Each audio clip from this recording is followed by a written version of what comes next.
Olá pessoal, hoje no dia 26 de agosto vamos falar do filósofo William James.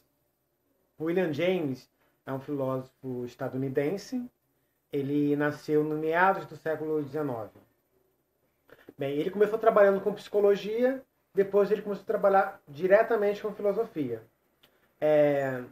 Olha, inicialmente eu tinha um preconceito com William James, porque na faculdade quem ministrava aula sobre ele era um professor que era da área de engenharia, foi para filosofia, e ele era um professor, assim, como a maioria dos professores de universidade, não fazem licenciatura, né? Fazem bacharel e depois acabam parando na sala de aula na faculdade. Então o procedimento é outro. E esse professor, ele gostava muito da matéria dele. Além de William James, ele trabalhava com Whitehead e toda aquela filosofia estadunidense. E às vezes ele levava, às vezes a matéria dele era filosofia da mente, é, e você achava que ele trabalhava uma coisa mais metafísica ou psicológica, do termo psicanalítico, né? Só que ele acabava indo para o lado mais biológico e até cibernético. E até aí tudo bem, era muito interessante tudo que esse professor trabalhava. Só que o problema é o quê? Que a gente tinha 4 horas de aula. Só que nenhum professor dava 4 horas de aula, né? Ele começava mais tarde, dava um intervalo de uns meia hora, né? E a gente podia sair da sala o tempo todo, tomava um cafezinho, voltava e entendia o que estava acontecendo. Só que esse professor, ele era muita informação, muito conhecimento, ele não parava nem um instante, nem ele aguentava. Você via ele escrevendo, não aguentando mais, ele não parava, não parava, não parava para dar intervalo, não, ia direto. E às vezes ele ia 4 horas direto, 3 ou 4 horas direto. E você não suportava de tanta informação. Aí você saía para beber uma água, um café, para relaxar e voltava e não bolava a sua cabeça toda. E eu gravava as aulas dele e tentava anotar tudo e parecia que complicava ainda mais, né? Até porque a gente tinha outras matérias, não é só a matéria dele. Eu trabalhava também. Então fiquei com aquele bloqueio contra William James. Até que tive oportunidade de ler um artigo sobre ele, ler um pouco mais depois. Não que eu seja especialista em William James, mas eu pude começar a compreender um pouco mais como trabalhava, né? Até porque ele fundou o pragmatismo. E o pragmatismo é a maior contribuição estadunidense para a filosofia até hoje, por enquanto, né? Pragmatismo, você já deve ter ouvido essa palavra, né? Ele disse que tirou essa palavra, o pragmatismo, do Charles Peirce. Mas só que mudou um pouco o termo. Na filosofia vai ver um pouco isso. Às vezes um termo X é para um filósofo, para outro filósofo é outro significado. Por isso é importante, às vezes, a gente falar assim, a priori, para tal filósofo é isso.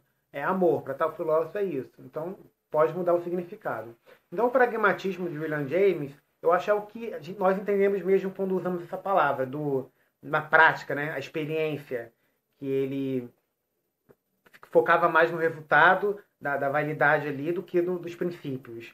Vamos dizer assim, para entender melhor quando ele fala um pouco de religião, ele como ele é totalmente como esse professor, né, era contra a metafísica, quando eu casei com a metafísica, foi para afrontar esse professor. E ele chegava na aula, a esposa do José Júnior, para fazer a crítica, né?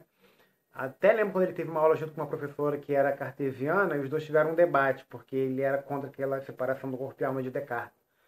E, o William James, ele era muito darwiniano, né?